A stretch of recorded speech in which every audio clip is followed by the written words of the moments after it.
Hello everybody, happy Sunday.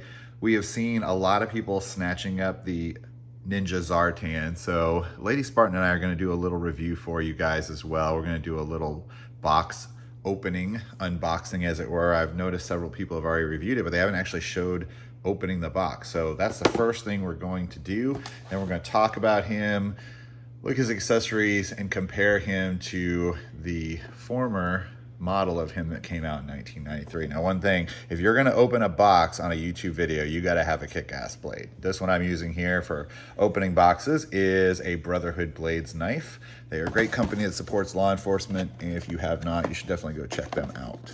So, always going to do what? Cut away from yourself. That's Lady Spartan telling me to be safe. Cut away from yourself. Proof that she is here. All right. We've all seen the box. There he is in the back. All the codes. I don't really care about those. I would actually open this like an animal if I wasn't on video with you guys, because I open everything like a child on Christmas morning. So I don't have any couth or respect for the packaging. I'm just going to throw that to the side, throw it on the floor. We'll get that later. Like that loud plastic crunch. Love that sound. Anyone ever get upset when you open like 4 or 5 figures and the plastic piles up? Then you gotta find somewhere to put it because it fills up a trash bag pretty quick. I know that happens to some of us. Don't act like you don't know what I'm talking about. All right. All right. Looks like we got everything out. Let's take a look at this guy. And Lady Spartan, why don't you read us a little bit about Ninja Zartan? So the audience who maybe doesn't know a lot about him and just thought it was a cool figure knows a little bit more. All right. Ninja Force Zartan is an eccentric covert variant of Cobra's Master of Disguise. Originally released in the 1993 toy line, this version traded his classic Swamp Driller hood for a vibrant punk rock ninja aesthetic that has become a memorable piece of G.I. Joe lore. This Zartan trades his swamp rags for bright colors, a leather-style biker jacket and orange mohawk, and distinctive face paint. Yeah, he's very flamboyant. Alongside his mastery of over 20 languages, ventriloquism. Yeah, we had a conversation about that. I thought maybe he might have done some kind of puppetry or something. But Sock puppets, yes. And mystical martial arts. He is equipped for silent, close quarters operations. Thank you so much. Yes, close quarters operations, not really with a compound bow. For those of you who don't know, spoiler alert, he did kill the Hardmaster with a compound bow while working for Cobra Commander, thereby setting Storm Shadow on his path. Now, I will say I did watch a Punk with Toys' review, and I don't have any problem with the left leg. I'm going to assume that's because I'm a lefty and I just have better luck with left-hand side appendages. Lady Spartan did ask me off camera if this was some kind of Michael Jackson action with the one glove, fake hand. We're going to assume he's right-handed, and he uses that glove and gauntlet to draw the bow and protect himself. Also, this really cool bladed gauntlet is meant to probably lock and pull swords away from his opponent. That's just some punk rock. Could be a bicycle chain or spikes. I have heard that the vest is going to restrict movement. That is 100% correct, and that is going to be 100% corrected by my alter ego, Uncle Clutch Workbench Warfare. So, first off, we're going to put him right here in the little armory area. I know you're thinking, who's that cool-ass dog, right? Look it up. It's not the Target dog, although he does kind of look like an imposter version of the Target dog. Get a little close up there. Don't worry about my fingers. I'm not a professional photographer. You want that shit, you got to go somewhere else. It's not going to be here. All right, we're going to also compare him. Here's his brother stepping in. That shield does not want to stay up, so we're getting rid of it. Goodbye. I'm not getting rid of the dog, though. He's cool. So we got him there with Xandar. That's a custom Xandar. I didn't like how he came. You guys know I fix stuff even if it isn't broken.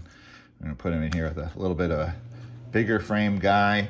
That is Naga hide custom built on a monkey wrench torso. All right, so he's looking pretty good. But let's talk about something that I haven't seen yet. I'm going to show you guys first here is what he looked like as the 1993 figure from Ninja Force. And I'm going to read this to you guys. It says, warning, contains small parts which may present a choking hazard to children under 3. Look, I'm going to tell you, if your kids are under 8 years old, they don't even got damn business playing with G.I. Joe. Okay, let's cut that 4-year-old shit off right away. I don't like no 4-year-old kids. If you got a 4-year-old kid, I'm gonna go ahead and tell you, I don't like your kid. All right, when he gets a little old enough, then maybe I'll change my mind. Now, real ninja action. It says here he has the Magoto or Maroto chop. I'm gonna give Lady Spartan the Maroto chop later today, but yeah, I don't know. Maybe he does some cool little hip swirl. So here you go. You've got the paper. Look at the figure. What do you think? What do you think about that 1993 version with, I'm going to point out, the Kurt Bozigian idea where the kids break off their own weapons and do the labor themselves, which that guy was a friggin' genius. And as Hillbilly would say, this is the Lord size, right? That's the Lord scale, yes. I would say his look is very similar. They did a pretty good job with that. He doesn't obviously have the bracelet, but I mean, that's just kind of an added accessory, right? Right. Those weapons are garbage. But, you know. Kirk, we still like you, but yeah, those weapons are crap. I mean, when did this come out again? 1993. Okay, well. So that was basically, for all in the audience, that was 2 years after Uncle Clutch was in the Marine Corps. So I was not collecting G.I. Joe at the time, but I am a Dreadnought fan. I'm a Zartan fan. So I did look back fondly on it. Probably walked by it in the PX once or twice. I mean, I'd say they did a good job with similarities. They got more detail on this, but I mean, it's also, you know, right, how many years later, and also he's a 6-inch figure. They got the white eyes right. The purple, the color scheme is right on. I'd say 100%. I don't like the artwork though. The artwork on him, it looks like, yeah, he's squinting an eye and firing his bow sideways. So clearly It doesn't even look like him. It does not look like him. So that was not a score on the artwork for the audience. Again, I know a lot of us bought the Joes as kids because we saw what was on the artwork. We didn't really see the figure. It was kind of cheesy at the time. So this is a picture of Ninja Zartan that I had to hunt down from the comics when he appeared in, I believe it was G.I. Joe, A Real American Hero, ARA 135, with Ninja Force being displayed on the cover, Snake Eyes leading the charge, of course. So passing that over to Lady Spartan, what do you think about that in general and also with this figure? I don't know.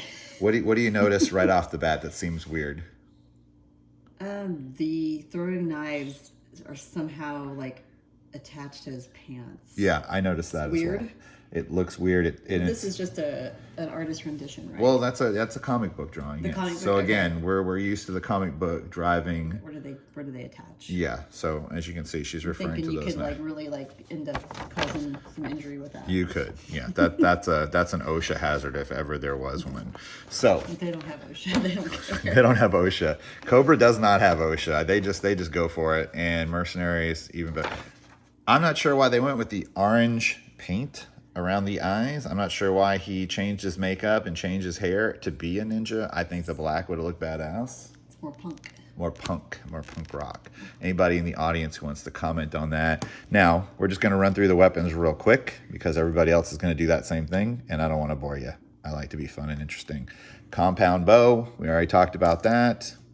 We got swords that remind me of what would be called a gladius sword. Roman soldiers carried them. It's not because of gladiator. It's just basically a name they had. This looks like a scythe to me, but I was not into ninja shit when I was a kid, so I could be wrong. It's got kind of a little trench knife front grip on there that you could kind of smash somebody in the face with if they got close to you. The throwing knives on the leg are kind of cool, not gonna lie. I could definitely see him chucking one of those at somebody hard enough to stay inside. Now, something that I'm going to cover. We get all these things that attach to gear, right? Like what kind of leather jacket is Zartan procuring that can hold 2 swords? That's a lot of weight. That's some really seriously good leather work. So the first thing that needs to happen with modifying this figure is giving it some mobility. So that leather jacket's going to be modified. Stay tuned for that. I want to add a little bit of lethality to the boots. So stay tuned for that. I want to add some realistic carrying capabilities for his gear, which can be done very easily. And as my very good friend Punk pointed out, he has these arrows in a quiver, and he has 3. I'm just going to tell you guys, you fire 3 arrows and you open up a can of shit sticks with people and you don't have a 5th or 6th arrow, we're going to say he's got 4 because he's got this one, you just piss some people off, and all you got is a compound bow with 4 arrows, 2 swords. You better have a pistol on you or something. 2 throwing knives. All right, so overall, I'm liking the figure. I did get one for myself to pose with my guys, and I got one to tear apart because you guys know that's what I do. And we will be offering one at Joe Fest, fully boxed, as second prize in our raffle. And once you enter that, you have a chance to win the Dreadnought Reaper vehicle, which is custom made and has a custom made driver of Xandar. Not this one, even cooler version than him. And it has room for another combatant to ride in there with him, as well as Spot right here. He can even ride in there, and the interior looks just as cool as the exterior. Second prize is Zartan. Third prize is Super 7 Battle Android Trooper. So thanks for tuning in and watching this. Add any comments of what you think about the figure, the accessories, or how it came out. Thanks for watching. Hit like and subscribe. Tell your friends.